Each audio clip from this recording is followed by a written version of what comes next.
বিশ্বে বৃহত্তম অর্থনীতির পঞ্চম স্থানে রয়েছে ভারত, অথচ অন্যতম দ্রুত বর্ধনশীল অর্থনীতি এবং বৈশ্বিক শক্তি হিসেবে ভারতের উত্থান সত্ত্বেও দেশটির পাসপোর্টের অবস্থান ক্রমাগত দুর্বল হচ্ছে। গত বছরের তুলনায় এবছর হেনলি পাসপোর্ট সূচকে ভারতের পাসপোর্টের অবস্থান পিছিয়ে গেছে। কিন্তু কেন এই অধপতন? বিস্তারিত জানাচ্ছেন জান্নাতুন নাহার জেরে।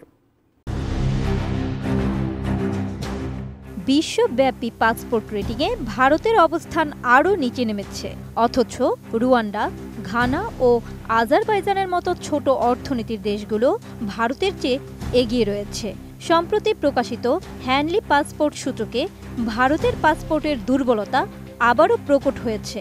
ভিসা মুক্ত ভ্রমণের সুবিধার উপর ভিত্তি করে তৈরি এই সূচকে ভারত গত বছরের তুলনায় 5 ধাপ পিছিয়ে 85তম স্থানে নেমে এসেছে। বিশ্ব র্যাঙ্কিংয়ে ভারতীয় পাসপোর্টের অবনতি কেন? এই পতনের পেছনে কারণই বা কি? 1 নভেম্বর ব্রিটিশ সংবাদ মাধ্যম বিবিসির এক প্রতিবেদনে উঠে আসে এমন তথ্য। ইন্ডেক্সের সর্বশেষ তথ্যে দেখা যায়, ভারতীয় পাসপোর্টধারীরা এখন 57টি দেশে ভিসামুক্ত প্রবেশাধিকার পান। বিশ্বের মোট 199টি পাসপোর্টের মধ্যে ভারতের বর্তমান অবস্থান 85তম। এই সূচকে শীর্ষে রয়েছে সিঙ্গাপুর, 193টি দেশে ভিসামুক্ত প্রবেশাধিকার। এরপর রয়েছে দক্ষিণ কোরিয়া 190 এবং জাপান 189। বিশেষজ্ঞরা বলছেন, বিশ্বব্যাপী ভূ রাজনৈতিক গতি প্রকৃতিতে তীব্র প্রতিযোগিতা অবনতি হওয়ার প্রধান কারণ। এটি হতাশাজনক বলছেন তারা।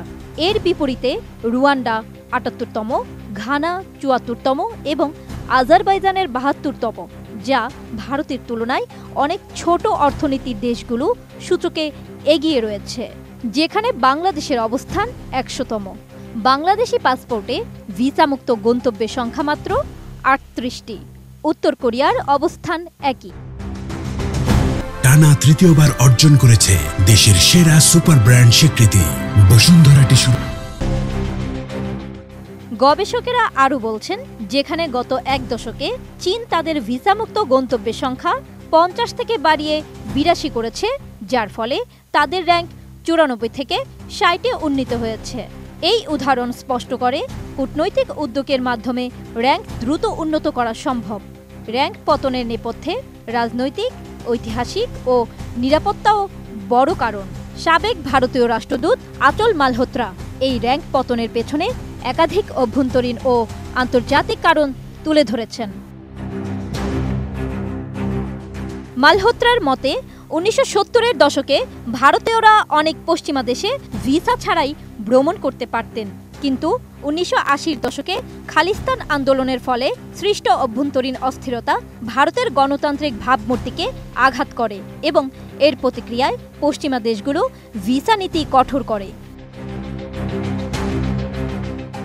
পাসপোর্টের ক্ষমতা কেবল একটি ভ্রমণ নথি নয়, এটি একটি দেশের সফট পাওয়ার এবং বৈশ্বিক প্রভাবকে প্রতিফলিত করে। একটি দুর্বল পাসপোর্ট নাগরিকদের জন্য আন্তর্জাতিক ব্যবসা, উচ্চশিক্ষা এবং পেশাগত সুযোগ সীমিত করে। এর ফলে ভিসা খরচ বাড়ে এবং ভ্রমণের জন্য দীর্ঘ অপেক্ষার সময় তৈরি হয়।